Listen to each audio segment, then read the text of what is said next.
안녕하세요. 보건복지부 국립정신건강센터 센터장 곽영숙입니다. 저희 센터에서는 매년 10월 10일 정신건강의 날을 맞이하여 많은 행사를 합니다. 이번에 그 행사의 일환으로 정신의학 석학이 이 시대에 주는 메시지라는 영상물을 제작하게 되었습니다. 그 어느 때보다도 요즘 정신건강이 중요한 화두로 떠오르고 있습니다. 재난, 폭력, 자살, 자해 등의 문제들이 우리 사회의 중요한 이슈가 되고 있습니다. 그래서 국민들께서 많이 불안해하시고 많이 걱정들 하고 계시는 것을 압니다. 이번 영상 시리즈가 우리들 마음에 따뜻한 위로가 되고 우리들 삶에 작은 희망의 등불이 되기를 기원합니다. 저희 국립정신건강센터는 앞으로도 국민 여러분의 마음 건강을 위해 최선을 다할 것입니다. 감사합니다.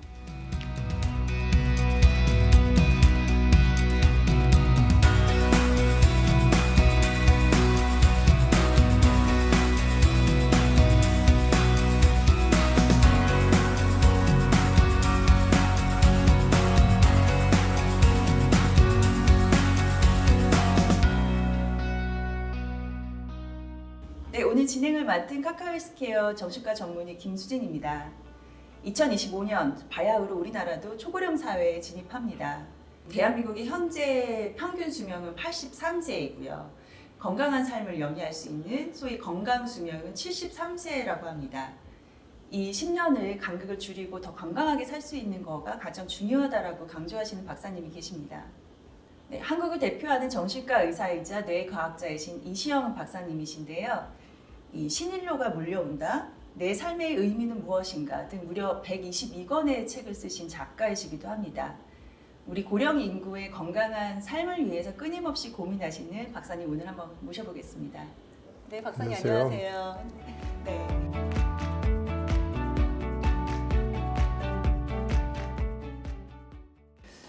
저 첫 질문에 무리한데 혹시 올해 연세가 어떻게 되시나요?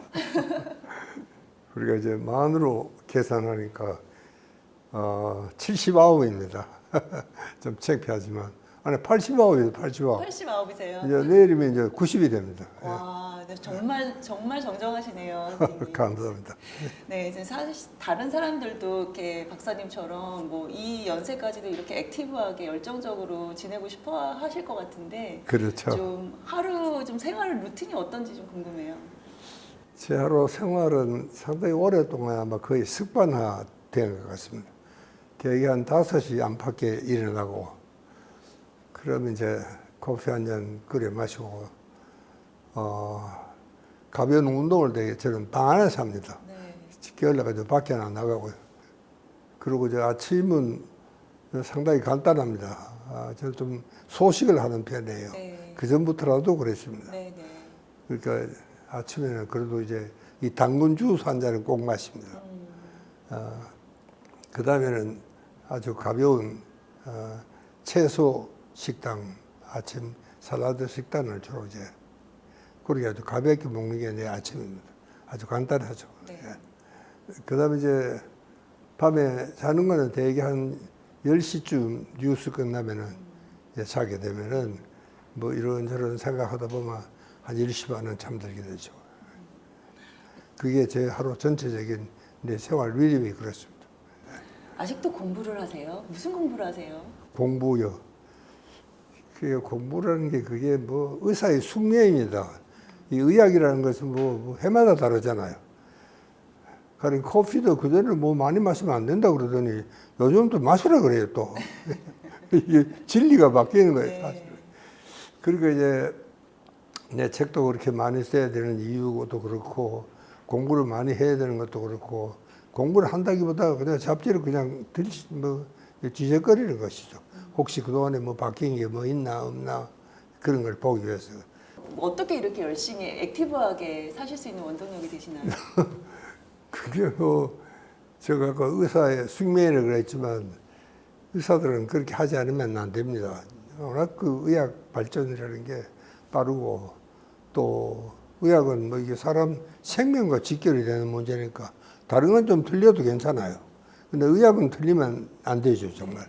그러니까 이제 참 공부를 열심히 정말 할 수밖에 없는 그런 건 배경은 그렇습니다. 예. 사람들이 병원에 안 가도 되게 한다. 이제 그런 의사로서 좀 알려주셨는데요. 네, 좀 그런 생각을 하게 되신 계기가 있으실까요? 그렇습니다. 실제로 이제 이 현대 의학은 치유보다도 예방 쪽입니다. 지금은 이제 확실히 이제 그 의학의 조류가 그렇게 바뀌어 가고 있는 겁니다. 그러나 저는 굉장히 그 정신과 수련을 할 때부터 야, 이거는 안 되는데 이렇게 해놨으니까 이 병이 생기는 건데 뭐 그 정도로 다 알고 있거든요. 요즘 뭐 건강에 대한 상식이 의사보다 더 많이 알잖아요, 뭐보다. 네. 그런데 그 뻔히 알면서 이게 고치질 못하고 그렇게 이제 와서는 병원에 이제 찾아오고 실제로 우리나라가 이 뭐 거의 오는 분들이 이 생활 습관이 잘못돼서 오는 생활 습관병이거든요. 그게 보면은 역시 병을 자기가 만든 거야. 그러고 의사한테 가서 고쳐달라 그러고. 그래서 실제로 우리가 이 OECD 평균의 이 병원 방문 수가 3배가 더 높습니다. 그렇게 의사는 이렇게 많은데 맨날 그 병원 의사가 부족하다고 그러고 난리인데 그게 이제 우리가 너무 병을 많이 와요, 사실은요. 별것도 아닌데 이걸 가지고 왜 오나 싶을 정도로 그런 생각이 정말 들 때가 많습니다. 환자가 들으면 좀 섭섭하겠지만 그러나 제 생각에는 네. 그렇습니다. 네. 예. 그래서 뭔가 병이 생기기 전에 습관을 잘 교정해서 그래야 네, 됩니다. 미리 예. 이제 예방을 하는 그런 예. 게 더 중요하다. 예. 그런데 이제 우리가 이 예방에 대한 개념이 대체로 부족합니다. 네. 뭐 설마 내가 이 설마가 사람 죽인다는 말도 있잖아요. 네. 그러듯이 확실히 우리는 이 예방에 대한 개념이 굉장히 취약합니다. 그래서 우리는 뭐 대학에 예방의학 교수는 있지만 그러나 예방의학 학과라고 클리닉이 따로 있는 데는 거의 없습니다. 네. 이번에 이제 코로나가 생기면서 처음으로 생긴 거예요. 그 제가 선마을을 만든 게 그게 좀 세계 최초로 만든 네. 예방의학센터입니다. 네. 예방을 위해서 만든 거예요. 예. 사람들에게 정말 우리가 예방만 잘하면 병원에 갈 일이 없잖아요. 예. 그런데 이제 예방을 안 하니까 이제 병원에 가게 되는 건데 그래서 어떻게 하면 이제 예방을 우리가 습관적으로 잘 고쳐서 잘할 수 있겠느냐 이걸 내가 가르쳐야 되겠다는 게 힐리안 선마을을 만든 목적입니다. 강원도에 예. 그렇습니다. 네. 예. 거기 가면은 뭐 어떤 것들을 좀 이렇게 할 수 있게 되나요? 뭐 그건 뭐 별건 없습니다. 그 힐리안 선마을에 안 가보셨구나 아직도. 네, 아직 못 가봤습니다. 그럼 궁금합니다. 한번 가보십시오. 아주 참고됩니다. 거기는 정말 서울에서 그렇게 멀지가 않은데도 정말 깊은 산골이 오는 것 같은 그런 느낌을 받을 수가 있고요. 그건 좀 메인 스위치만 탁 끄면은 뭐 어디고 불빛 하나 보이지가 않습니다. 이제 그런 곳이에요. 그래 정말 좀 하늘에 별밖에 보이지 않는 그야말로 참 대자연 속에 내가 안겨 있는 그런 느낌이 드니까 정말 우리가 참 요즘 중요한 게 자연 치유력입니다. 우리 인간에게는 스스로가 치유하는 힘이 있어요. 이 자연 치유력. 근데 요즘 이제 그 코로나가 생기면서 자연 치유력에 대한 이야기도 의사들 자신부터도 별로 몰랐어요. 그러나 최근에 이제 많이 관심을 갖게 됐죠. 이게 자연 치유력이 이게 바로 예방하는 힘입니다. 자연 치유력이 튼튼하면 병에 걸리지도 않죠. 예. 그래서 이제 그 자연 치유력이라는 그 대자연 속에서 대자연의 기운을 참 받아서 자연 치유력이 좀 튼튼해질 수 있도록 그렇게 하자는 것이 제가 그 한 골짜기 가는 이유가 그렇습니다. 예. 요즘 유행하는 말로 따지면 일종의 디톡스 같은 그런 좀 효과를 좀 기대할 수 있는. 그렇습니다. 정말. 네, 이렇게 왕성하게 활동하시는 거 정말 대단하신 것 같은데요. 정말 책도 굉장히 많이 쓰신다고 들었어요. 예. 네. 책은 어떻게 이렇게 많이 쓰시게 되세요? 이게 이제 책을 많이 쓰게 된 것은 뭐 하나의 의사의 숙명입니다. 이것은 제가 아까 예방의학이라고 이야기를 했지만 사람들에게 그렇게 하면 정말 안 됩니다. 그걸 이제 우리가 의사로서 내가 충고를 하지 않으면 안 되는 뭐 그런 이제 딱한 사정이 있어서 책을 쓰게 되고 또 의학은 자꾸 바뀌니까 지난 한 몇 년 전에 쓴 책도 지금 읽어보면 정말 바보 같은 소리를 또 해놓은 거예요. 네. 그럼 내가 또 새로 쓰지 않으면 안 되게 되고. 그래서 저는 책을 뭐 그렇게 철저하게 검증을 하고 저는 그런 책은 아닙니다. 일반 독자들을 위한 거니까. 그냥 일반 독자들이 자기 문제에 대해서 좀 이해하기에 정말 좋은 자료가 되고 그런 것만 쓰니까 전문가가 들으면 좀 우스운 이야기도 있고 그렇죠. 근데 책을 저는 이제 한 권을 쓰고 나면은 이제 좀 부족한 게 좀 있고 내가 엉성하게 쓴다 그랬잖아요. 그럼 이제 우리가 보충하기 위해서 또 써야 되고 그래서 책을 정말 지금 이제 100권도 아마 넘을 거예요. 그래서 많이 이제 쓰게 되고 그것도 그래요. 내가 이 책을 쓰게 되는 것 저도 이번에 코로나를 한 3년을 거의 우리 집에서 응가하다시피 했었잖아요. 집에서 먼저 근무를 하고 그동안에 제가 책을 3권을 썼어요. 3년 동안 갇혀 있으면서. 그러니까 그런 그게 저한테는 야 이제 그 나이에 뭘 쓴다고 생각하면 못 쓰지만 나는 아직도 천재망상증에 잔재가 조금 남아 있어요. 그러니까 이제 나는 쓸 수 있다. 나는 할 수 있다. 나는 이게 될까 하는 생각을 덜 하긴 했지만 그래도 그런 의심 때문에 내가 못 해본 것은 아직은 없는 것 같습니다. 일단 이제 한다 그러면 하는 거예요. 그러니까 이게 참 천재 망상이 아니고 진짜 너는 천재다. 나는 가끔 책을 이제 한 권 어렵게 이제 한 곡씩 쓰고 내가 거울을 탁 보면 그래요. 물론 아무도 없는 데서 그러지. 야, 넌 역시 천재야. 그러면요, 이 막혀있던 길이 트여진다니까? 그러면 다음에 쓸 글이 또 생각이 나고 그래요. 그 이상하죠? 그렇게 나한테는 천재망상주의 누가 들으면 우습지만, 그러나 나한테는 그게 굉장히 크게 작용을 한 것 같다는 생각이 듭니다. 그게 젊을 때는 그런 천재망상증을 한번 가져보는 것도 좋을 것 같아요. 네. 이게 뭐 겸손하게 망상이라고 표현을 하셨지만 결국에는 이게 무한한 자기에 대한 긍정, 뭐 자기가 나는 할 수 있다라고 하는 좀 그런 긍정적인 자아상이 뭔가 이렇게 많은 것들을 할 수 있게 한 원동력이 되는 말씀이신 것 같네요. 그렇게 아주 봐주셔서 감사합니다. 이제 거기 사니까 이 천재망상증이 점점 더 살아나는 거예요, 어떨 때는. 뇌과학에서 보면 신경전달 물질에서 일종의 도파민, 아드레날린 이런 것들이 경쟁하고 긴장하고 늘 이제 그럴 때 분출되는 그런 신경전달 물질이라고 한다면 그거와 상반된 세로토닌적인 삶을 살자라고 하는 주장들을 그동안 많이 해오셨던 그렇습니다. 걸로 알고 예. 있습니다. 네. 그래요. 아주 문제 제기를 잘 해주셨는데 우리가 너무 놀아드레날린적인 생활을 하고 있습니다. 우리는요, 우리가 어떤 행동을 한다든가 어떤 말을 한다든가 그것은 전부 우리 뇌가 사실은 시키는 거 아닙니까? 말이야 입이 하지만 그럼 내가 이렇게 말을 하라고 그래서 이제 그렇게 하는 거고.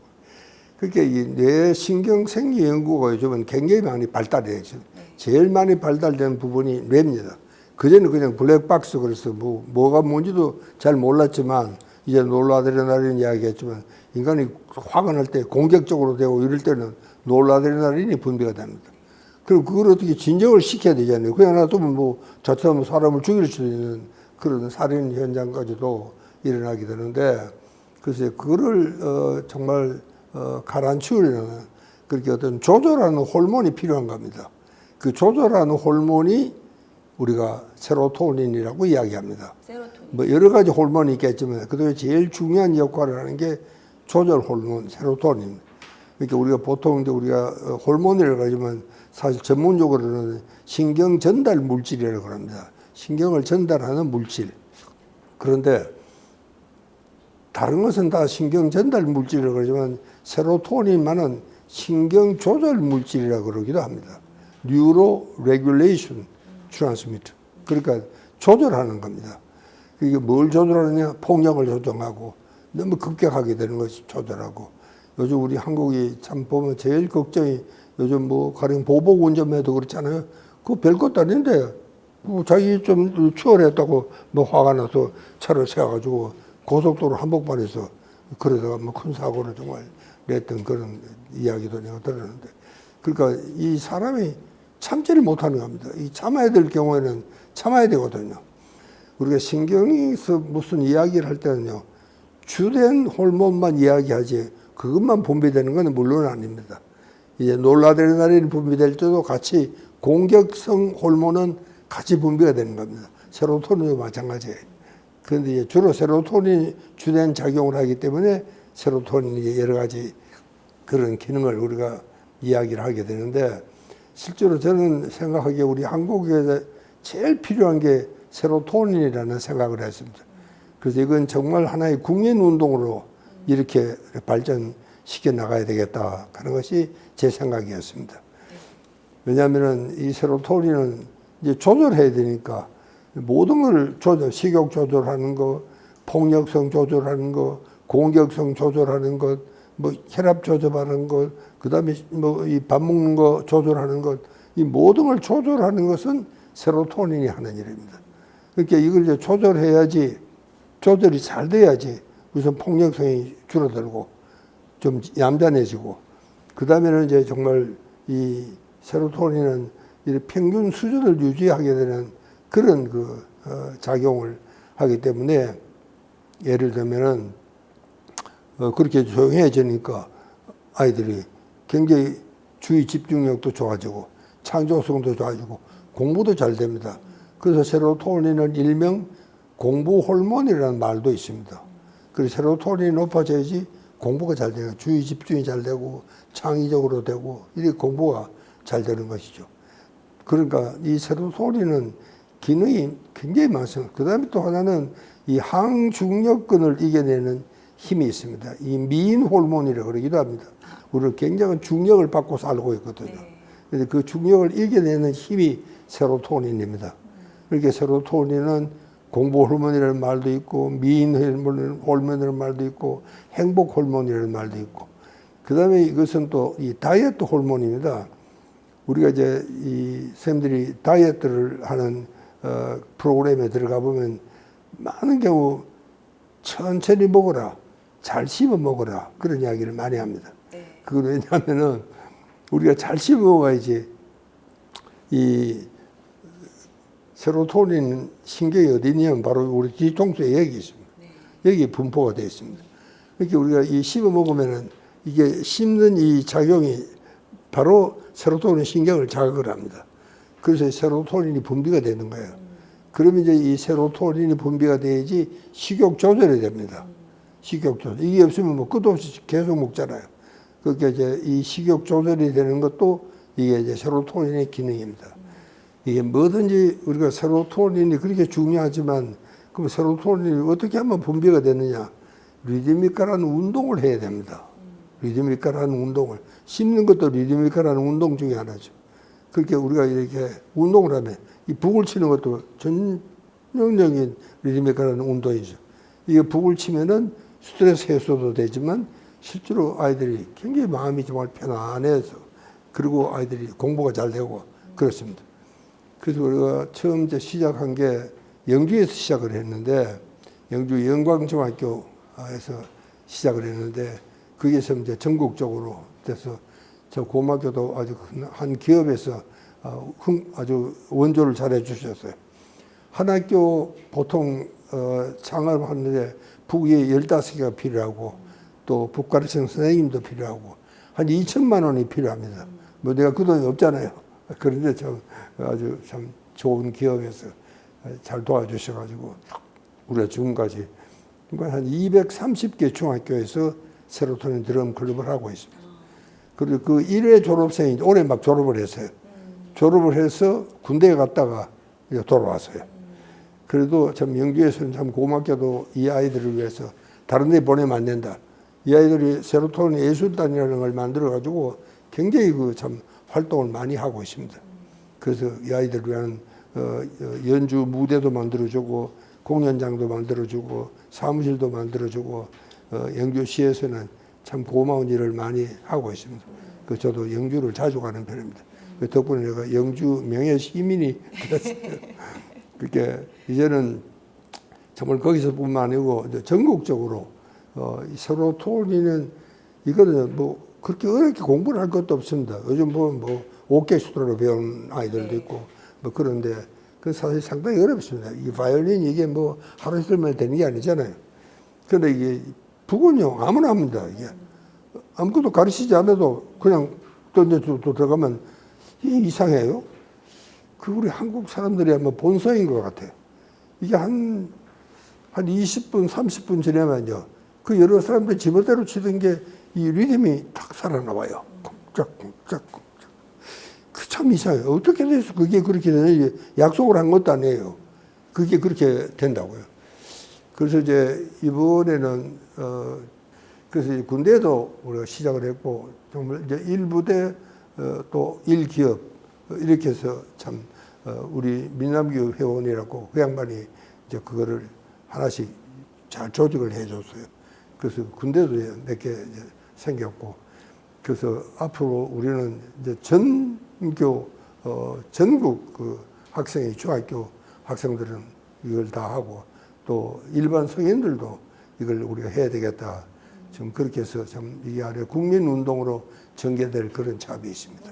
예. 잘 좀 도와주십시오. 예. 어디 가서든지 세로토닌 이야기를 자주 좀 해주십시오. 네. 아, 너무 흥미롭네요, 선생님. 그래서 이게 보시는 분들도 그냥 개인적으로 결국에는 이 여러 사회 문제들을 해결하는데 정신건강 측면에서 이 조절력이 지금 중요하다. 그래서 그걸 네. 위해서는 뭔가 우리가 세로토닌이 좀 잘 풍족하게 좀 함양하는 게 중요한데 예. 우리가 가장 쉽게 할 수 있는 하나의 방법은 그렇습니다. 리드미컬한 운동들을 꾸준하게 하는 거. 그렇습니다. 예. 예. 뭐 그냥 보시는 분들도 쉽게 그냥 집에서 그냥 뭐 무릎이라도 그냥 이렇게 네. 음악에 맞춰서 장단을 치고 이 그렇습니다. 정도로도 해볼 수 있을 것 같아요. 그러니까 네, 청소년들을 위해서 많은 좀 애를 써와 주셨는데 사실 박사님은 뭐 세로토닌이든 이런 여러 가지 이제 뭐 정신 건강에 대한 이슈가 뭐 비단 젊은 세대뿐이 아니라 우리 이제 장년층, 중년층, 네, 이제 노후에서도 중요할 것 같은데요. 그렇습니다. 실제로 이게 세로토닌만 이야기한다면은 이 나이가 들면은 세로토닌이 자꾸 이 감소됩니다. 절로. 나이하고 세로토닌 양하고는 직접 이 반비례 합니다. 네. 나이가 들면 들수록 세로토닌 양은 떨어지고. 그래서 이제 나이가 들면은 아무래도 이제 우울해지고 고독해지고 사실 꼭 그렇지도 않은데 자기가 자꾸 그렇게 생각을 하는 거예요. 이 세로토닌이 부족하면은 부정적인 생각을 많이 하게 됩니다. 네. 그렇게 말하면 이게 더 심해지면은 우리 우울증이 오잖아요. 네. 그리고 세로토닌이 부족하면은 우울증이 온다. 이건 뭐 기본이거든요. 그 정신과 의사들이 약을 처방할 때는 우울증 환자들에게 젊은 처방하는 게 세로토닌을 올려주는 약을 하는 겁니다. 항우울제가 대부분 예. 그런 성분. 근데 그거 자체가요. 우리 이 몸에 우리 전뇌에 부족했던 세로토닌을 올려주는 게 아니고, 그걸 뭐 설명하려면 좀 복잡한데, 세로토닌은 워낙 귀한 물질이기 때문에 이게 일단 분비가 되면 다시 또 재흡수를 해버립니다. 네, 재활용하는. 예, 다시 재흡수를 하는데 그 재흡수하는 걸 방해를 하는 겁니다. 예, 그래서 우리가 SSRI라 그러는데 그 방해하는 그 작용을 하는 약을 주는 겁니다. 네. 그렇게 함으로써 세로토닌이 많은 세로토닌이 그 아래 신경으로 전달이 좀 돼서 이 기능을 발휘할 수 있도록 그렇게 도와주는. 그런데 이 세로토닌은 이제 부작용이 있습니다. 무슨 약든 뭐 다 그렇겠죠. 네.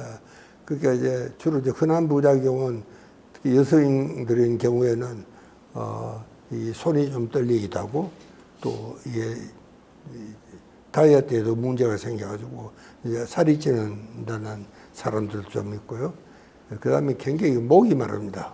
목이 말라가지고 대화를 하는데도 굉장히 그 아주 거칠기도 하고 잘 안 되고 이런 그 부작용 때문에 잘 먹질 않아요. 그리고 실제로 우울증이라고 이제 진단이 되면은 대충 한 6개월에서 9개월은 먹어야 됩니다. 6개월에서 9개월은요. 근데 그동안에 그거를 다 먹는 환자들은 그렇게 많지가 않습니다. 그것만 다 먹으면 그래도 괜찮아지는데 그걸 이제 안 먹으니까 이제 문제가 생기죠. 그러니까 이제 제일 중요한 것은 역시 이제 자연적인 방법으로 세로토닌을 올려야 된다. 이게 제일 중요한 숙제입니다. 그래서 우리가 이 세로토닌을 만드는 원료는 트립토판이라는 필수 아미노산이 있습니다. 네. 이제 그런 걸 이제 많이 먹어야 되는데, 그러면 그게 재료가 부족하면 세로토닌 부족할 거 아닙니까? 그런 일은 없습니다. 우리 평소에 먹는 걸 먹으면은 그 속에 충분한 트립토판이 있습니다. 네. 원료가 부족해서 세로토닌을 못 만드는 법은 없습니다. 우리 일반 식사 중에도 다 포함이 되어 있습니다. 네. 근데 문제는 이제 그게 뇌 속으로 들어가서 이제 세로토닌을 바뀌어야 되거든요. 네. 이게 세로토닌을 바뀌는 데는 몇 가지 조건이 필요합니다. 그 중에 하나가 제일 중요한 게 이제 리드미컬한 운동입니다. 네. 예. 그러다가 북도치라 네, 그러고 네. 그러잖아요. 이 세로토닌을 이 분비를 그러면 이제 이 트립토판에서 세로토닌으로 바뀌는 이런 작용을 하는 게 이제 그거고. 그 다음에는 중요한 것은 이 스킨십입니다. 이 가깝게 좀 지내야 돼요. 가깝게. 이렇게 이제 이런 그 스킨십이 굉장히 그 중요한 이런 것들이 그리고 이제 참 아주 사랑을 정말 나누고 그런 아주 행복한 이런 그 참 것이 아주 중요합니다. 그러니까 마음도 부드러워야 되고 그 환경 자체도 세로토닌을 올리는데 굉장히 중요한 역할을 합니다. 네. 그런 것을 우리가 정말 잘해야 된다 그런 이야기입니다. 그리고 이제 이 세로토닌이 또 뇌 속에서 이게 멜라토닌이라는 수면 호르몬으로 바뀝니다. 네. 그러니까 이 멜라토닌이 또 분비가 돼야지 잠이 잘 옵니다. 이렇게 세로토닌이 부족하면은 잠을 잘 못 자요. 우울증 환자들이 잠을 못 자는 이유가 그래서 그런 겁니다. 네. 요즘은 그 저녁에 이 빈 교실이나 또 저 강변에 이렇게 산책을 오래 하시는 분들, 그런 분들은 그렇게 해서 세로토닌을 좀 올려서 멜라토닌을 만들어서 잠을 잘 자게 하는 겁니다. 그래서 잠을 잘 자려 그러면 가벼운 운동을 하라 하는 이유는 거기서 출발하는 겁니다. 네. 예. 근데 그런 것이 이제 참 이제 중요한 그런 그 이슈가 되고요. 그 다음에 우리가 이제 참 건강을 중량 장년층이 되면은 누구나 없이 이제 앞으로 참 살 일이 막막하잖아요. 이 외국에는요, 이 은퇴 파티 그러면 굉장히 화려합니다. 뭐 저도 우리 친구 녀석 따라서 몇 번 가봤는데 우리는 은퇴 그러면 어떤 의미에서 사회적인 죽음 같은 그런 느낌이 들잖아요. 네. 쫓겨나는 거. 이제 넌 쓸모없다. 넌 나가라. 이런 그 기분이 드는데 미국은 정말 기다리고 기다린 미국도 그렇고 좀 이 서구에 잘 사는 나라들은 왜냐하면은 은퇴를 일단 하고 나면 그 대신 그 사람들 세금이 굉장히 비쌉니다. 네. 우리 세금은 이건 세금도 아니에요, 사실. 사실은 우리 세금 뭐 많다고 뭐도 불명하는데 그렇지가 않습니다. 그런 나라들은 세금이 엄청 많아요. 그 대신 그거는 뭐 우리 생활 보장이나 다름이 없습니다.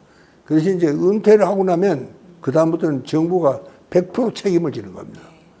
그 정부를 완전히 믿고 이제 다 맡기는 거죠. 그러니까 쉽게 말하면 그렇습니다. 그러니까 은퇴식이라는 게 굉장히 밝고 기분 좋고 막 뭐 축하 콩그레츄레이션 그러고 난리야. 우리 은퇴식 난 은퇴식 우리나라에 하나요. 은퇴식은 난 못 봐서 못 들어봤어 아직도. 이 은퇴식을 뭐 정년 퇴임하면 뭐 임원들은 뭐 간단한 식을 갖추고 그런 건 있겠지만 그러나 이제 이 서구에 잘 사는 나라들을 보면은 정말 은퇴식이 참 은퇴하는 날이 아주 기분이 좋은 날입니다. 근데 우리는요, 제가 이 우리 친구들한테도 물어보면은 네가 살아온 인생 중에서 이제 90을 살아봤으니까 언제가 제일 좀 허무한 생각이 들려니까 60대라 그래, 60대. 아까 우리 김대희 자꾸 중장년층 걱정을 했는데 60대가 이제 참 중장년층이 들어가는 본격적인 나이가 이제 60대부터 시작을 하잖아요. 왜 그러냐 그랬더니 지금까지 이제 직장에 있어서 딱 끝나면 뭐 시작되면 직장에 가고 돌아오고 이게 딱 있었는데 이게 갑자기 없어져 버리니까 갑자기 뭘 해야 될지 모르는 거예요. 그리고 이제 그렇게 앞이 막 캄캄하고 뭘 해야 될지도 모르겠고 그래가지고 여기저기 이제 끼웃거리고 다니고 당장 뭐 명함이 없으니까 옛날 명함을 갖고 다니는 사람들도 있고 그러니까 이제 지금까지 했던 생활 자체가 완전히 바뀌어야 되는데 이 바뀌질 못하는 거예요. 이 전환이 안 돼요. 네. 그래서 옛날에 어느 정신분석학자가 중년의 위기라는 말을 썼는데 저는 뭐 중년의 위기라는 것이 아니고 그 양반 책을 잘 읽어보면은 중년은 전환기다. 뭔가 이제 바뀌는 시기다. 네. 이걸 잘 바꿔야 되는데 네. 이 전환이 안 되는 사람이 이제 문제가 생겨. 네. 그 사람은 이제 중년의 위기가 네. 온다고 생각을 하는 겁니다. 네. 그게 이제 전환이 잘 될 수 있는 준비를 그때부터는 현역 때부터 그걸 해야 된다. 네. 저는 뭐 그런 생각을 하는데 요즘은 이제 우리가 그분들한테 그 뭘 준비를 해야 되냐 저한테 그런 걸 잘 물어요. 그래서 사람에 따라서 뭐 다르겠지만 일반적으로 말하면은 우선 제일 중요한 것은 돈이 좀 있어야 됩니다. 돈 없으면 진짜 불쌍한 노인이 됩니다. 네. 예. 돈 좀, 요즘은요, 이 세뱃돈도 좀 줘야지 이놈들이 세배를 하러 옵니다. 그럴 저 세상이 네. 됐으니까 돈이 좀 있어야 되고. 그 다음에 건강해야 됩니다. 네. 예. 조금 건강이 시원찮아도 돈만 많으면은 그 충분히 이제 보상이 되는 그런 사회고. 그 다음에는 우리가 이 관계가 참 좋아야 된다. 관계가. 인간관계도 그렇고, 뭐, 부부 관계도 그렇고, 친구 관계도 그렇고, 뭐, 교회, 뭐, 종교 관계도 그렇고, 이 관계를 잘해야 된다. 그렇게 관계를 잘하려고 그러면 어떻게 해야 되느냐. 매력적인 인간이 돼야 된다. 저는 그걸 굉장히 강조를 합니다. 네, 좀 매력적으로 돼야 된다. 네. 그러니까 이 남녀가 만나면은 이 가벼운 설렘이 있어야 됩니다. 예? 이거 남녀가 만나도 가벼운 설렘이 없으면은 그냥 두 사람이 만난 거예요. 예. 그렇게 우리가 어떻게 보면 참 굉장히 섹시해야 된다. 그러면 더 좋죠. 뭐 그렇다고 뭐 화려하게 입고 다니라 그런 건 아닙니다. 그 기왕이면은 깨끗하게 입고 그래야지 인간관계가 잘 되고 우리가 이제 이 노인이 되면은 세로토닌이 이제 부족해지니까 아무래도 그 정서적으로 보면은 영감들 보면 참 까다로운 영감 있잖아요. 괜히 잔소리 해서고 아주 힘든 노인이 있습니다. 네. 이제 그런 사람하고는 뭐 가까이 있지를 못하죠. 예. 그리고 또 이제 나도 어디 가면 이제 말이 너무 많을까 싶어서 가지고 걱정을 많이 해야 되는데 말이 너무 많으면 안 돼요. 말을 좀, 이 젊은 사람들 이야기를 잘 좀 들어야 되는데 나이가 들면은 이제 그런 건 참 아주 조심해야 됩니다. 그리고 또 이 사람들은요, 이게 옛날에는 우리가 뭐 할아버지하고 할머니 같이 살았으니까 그런데 요즘 같이 사는 집이 잘 없잖아요. 네. 조금 이제 그렇죠. 형편이 괜찮지 전부 따로따로 사니까 이 노인들과의 그 대화가 잘 안 돼요. 예. 그리고 싫어요. 그렇게 지금은 이제 혐노 사회 저는 그렇게 진단하고 있습니다. 노인을 싫어하는 사회가 혐노, 혐오하는 거예요. 네, 네. 그게 좀 더 가면 이제 증오 사회가 됩니다. 네. 노인을 미워하는 세대가 옵니다. 실제로 노인을 미워하는 집이 있습니다요. 네. 예. 같이 생활도 유대감을 겪었던 경험 자체가 적으니까. 그렇습니다. 네. 그러니까 이제 그런 생활이라는 것이 생각을 하니까 정말 참 노인들은 자기 관리를 참 잘해야 됩니다. 네. 예. 돈과 건강과 그다음에 이제 매력적인 부분, 네. 이 인간관계를 잘해야 됩니다. 네. 요즘은 그래서 이 관계의 중요성에 대한 이야기가 굉장히 많이 나옵니다. 왜냐하면 우리가 조금 더 지내가면은요, 지금도 이 양로원이라든가 요양병원에는요, 이 거들어줄 사람이 없습니다. 거들어줄 사람이요. 왜냐면 그렇게 누구도 뭐 다 자기가 도움을 받아야 되지 도움을 줄 수 있는 사람들이 없거든요. 그러니까 이제 참 그런 사람들끼리 아주 친하게 잘 지낼 수 있는 그런 친구가 꼭 좀 있어야 된다. 네. 그게 또 어떻게 한편 보면 유연성인 것 같아요, 박사님. 유연성인 것 같아요. 플렉서빌리티가 어떻게 보면 세로토닌이 부족해지면서 점점 유연성이 잃어가고 내가 맞다라고 생각한 거에 있어서 다른 생각으로 잘 수정이 안 되거나 이런 것들이 아까 말씀하셨던 그 이제 멋지게 늙어가는 방법으로서의 매력적인 사람이 되자라고 하는 거가 이렇게 정갈하게 항상 이제 생기를 유지하고 또 그런 입을 무겁게 하고 귀를 열고 젊은 사람들과 더 잘 교류하기 위해서 더 그래서 좀 듣는 자세를 많이 가져주는 거가 그래. 어떻게 요즘 보면 참, 유연성을 계속 잘 유지해야 된다라고 하는 예. 비슷한 말씀이신 것 같습니다. 요즘 참 이 꼰대라는 말이 저도 어디 가면 이 꼰대가 될까봐 상당히 조심을 하는 그런 그 편인데 그렇습니다. 이 참 나이가 들면은 자기가 경험했던 이야기를 후배에게 전해주고 싶은 굉장히 그런 욕망이 강해집니다. 네. 그거는 뭐 이제 노인하고 지내려 그러면 해서 그런 부분은 좀 양보하고 들어줄 수밖에 없겠다 하는 생각입니다. 뭐 내가 들어도 아이고 젊어 또 똑같은 소리 또 하는구나 싶은데 그 젊은 사람이 들으면 얼마나 답답하겠어요. 전 뭐 그거는 그런 대로 이해를 우리가 할 수밖에 없고 이 생리적으로 그렇게 되는 겁니다. 이 대뇌 생리가 그렇게 되어 가는 속입니다. 그게 특히 이제 우리가 참 조심해야 될 게 나이가 들면은 이 전두엽 관리를 잘 해야 됩니다. 네. 전두엽 관리가요. 제가 이 전두엽 관리라는 말을 하면 사람들이 잘 못 알아듣는 것 같은데 우리 뇌에는 뭐 전두엽, 후두엽 이렇게 갈라 있잖아요. 근데 이 전두엽이 굉장히 큽니다. 제일 큽니다.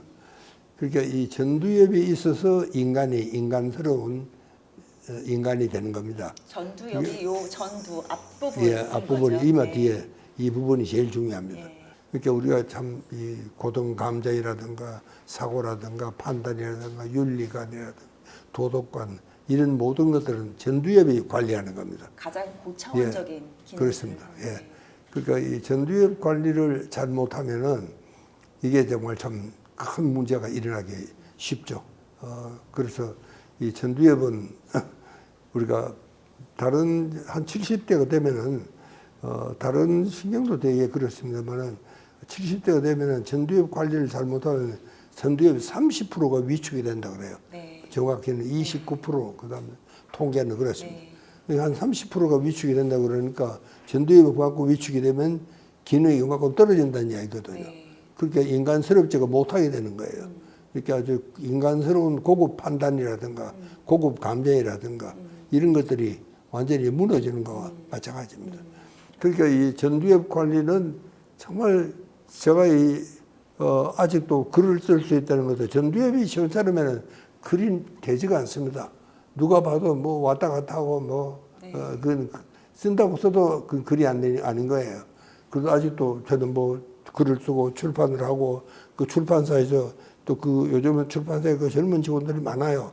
탁 보고 요즘 젊은 사람들 감각에 맞게 그 내용에 맞게 정말 그건 참 잘하거든요. 그것이 뭐 내 문장 자체가 완전히 허물어지는 게 아니고 내가 이야기하려는 주제는 다 살리면서 그렇게 할 수 있다는 걸 보면은 아직도 저는 전두엽은 괜찮다 그런 생각을 하는 겁니다. 실제 전두엽. 전두엽이 괜찮아야 돼요. 이 전두엽이 시원찮으면 정말 저 문제가 됩니다. 그러니까 하는 게 뒤에 이런 측두엽이나 두정엽이나 이런 데는 웬만해서 그렇게 빨리 뭐 늙거나 그렇지가 않습니다. 그러나 이건 안 쓰면 늙는 겁니다. 이 안 쓰면 안 되거든요. 이게 적절한 항상 자극과 그런 것이 주어져야 됩니다. 네, 말씀처럼 정말 전두엽 관리가 중요한데 저희 박사님처럼 이렇게 책 쓰시는 걸 아무나 할 수는 없잖아요. 저희들은 손쉽게 좀 이런 전두엽을 잘 관리하는 방법이 있을까요? 또는 이렇게 좀 잘 늙어가는 방법 어떤 게 있을까요? 그렇습니다. 이게 우리가 공부 그러면 전부 책상에 앉아서 하는 그것만 자꾸 생각하고 학교 다닐 때 생각이 그게 자꾸 떠오르니까 막 그런 것 같은데 실제로 공부라는 것은 그렇지 않습니다. 가령 우리가 만날 다니는 전철 말고 낯선 전철에 한번 내려보십시오. 공부를 해야 됩니다. 순간적으로. 낯선 곳에 가거나. 전혀 낯선 데 아닙니까? 야, 서울에 이런 데가 있나 깜짝 놀랄 정도로. 예. 새로운 그러면 자극이 그게 되죠. 이제 뭐 골목도 낯설고 사람들도 낯설고 모든 게 낯서니까 그런 것도 공부입니다, 사실은요. 그러면 내가 여기서 어떻게 해야 되겠다. 그럼 여기서 내가 가령 뭐 밥을 한 그릇 사 먹으려면은 어디를 가야 돼? 자기가 만날 다른 데 것도 알잖아요. 양골 지어 있으니까. 이 낯선 데는 그런 게 아니거든요. 그러니까 여행을 가라고 그러지만 여행도 아무나 가는 게 아니니까 나는 그런 사람한테는 이 낯선 지하철에 한번 내려봐라. 그러면 그것도 훌륭한 공부가 된다. 이 전두엽 자극이 되잖아요. 그럼 이제 생각해 봐야 돼요. 야, 어디 여기도 한번 이 골목도 기웃거리고 저 골목도 기웃거리고 그렇게 하잖아요. 이렇게 공부라는 것을 우리는 자꾸 너무 어렵게 책상에 앉아서 아이들 수험 공부하듯이 머리를 짜매고 하는 그것만 생각하는데 그렇지 않습니다. 실제로 세계적인 위인들은 에디슨이라든가 또 아인슈타인이라든가 그런 사람들은 뭐 학교 근처도 보고 쫓겨났잖아요. 학교에서 넌 안 돼. 쫓겨나다. 그런 사람들 뭐 어떻게 뭐 그렇게 되느냐.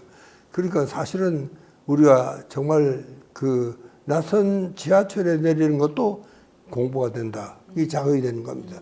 전두엽이. 그러니까 이제 안 하는 것도 사실은 한번 해봐야 되는 것도 그런 겁니다. 저희 다른 분들도 뭐 이렇게 거창한 건 아니지만 정말 아주 사소한 것들에서부터 뭐 정말 지하철 새로운 경험들, 새로운 음식을 먹어본다거나 새로운 곳을 가본다거나 이런 모두 하나하나가 다 이제 그런 어떤 자극이 되는 거고 그 중에서 자기의 또 다른 관심사를 찾아서 뭔가 또 한 길을 좀 깊이 한번 펴보는 또 그 다음 스텝을 좀 생각해보자 뭐 이런 말씀이셨던 것 같아요. 네. 더더군다나 요즘 뭐 이렇게 인터넷이 잘 되어 있어서 정보라고 하는 거는 굳이 뭐 학교 같은 게 아니더라도 충분히 어디에서나 다 또 얻을 수 있는 거니까. 감사합니다. 네. 훌륭한 제자입니다. 물론씩 감사합니다. 네, 오늘 너무 재밌고 귀한 말씀 많이 주셨는데요. 끝으로 저희 어떻게 보면 좀 잘 성숙하시고 성공하신 그런 어떤 노년을 대표해서 젊은 세대들에게 좀 해주고 싶은 말씀이라거나 아니면 이제 같은 세대를 살고 계시는 이제 다른 분들에게 좀 하고 싶으신 말씀 있으면 마지막으로 부탁드릴게요. 이 소위 세계 장수국을 조사를 한 학자가 있습니다. 존 부스턴이라고 내셔널 지오그래픽의 치프 에디터. 그 양반이 이제 5개 나라를 선정을 했는데 나라가 아니고 동네적으로 하니까 일본 오키나와도 그 중에 하나입니다.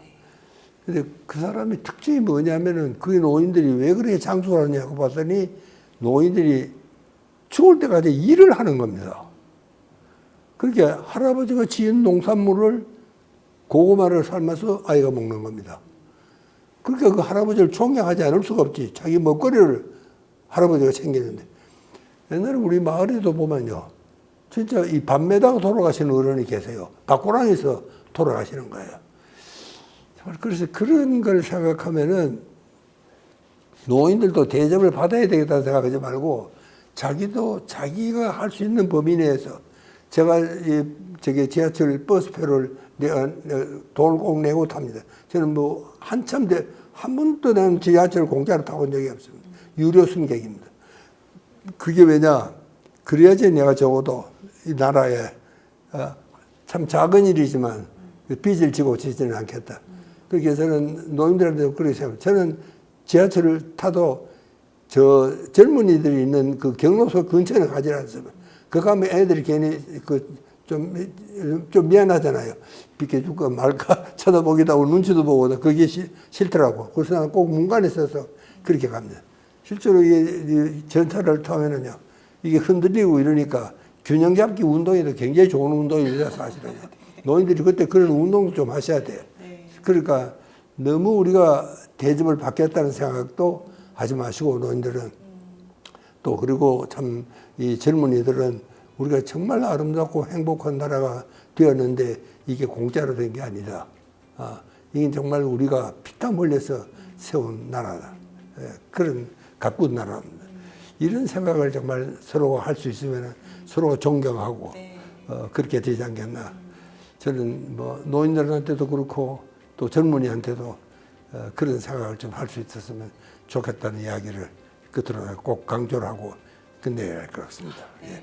감사합니다. 네, 결국 이제 그렇게 서로를 존중하고 서로 세대를 이해하려고 하는 마음이 먼저 앞서면 이게 선순환이 되는 좀 그런 좀 아름다운 변화들이 좀 기대할 수 있을 것 같아요. 감사합니다. 오늘 전반적으로 우리 지금 살아가는 사람들, 특히나 이제 노후를 이제 바라보는 사람들에게 이제 어떤 정신의학적 또는 그거 이상으로 넓은 좀 고견을 좀 나눠주실 수 있을지 좀 오늘 좀 자리를 마련했는데요. 네, 이렇게 귀한 시간 내주시고 재밌고 풍부한 좋은 말씀 많이 주셔서 감사합니다. 감사합니다. 네.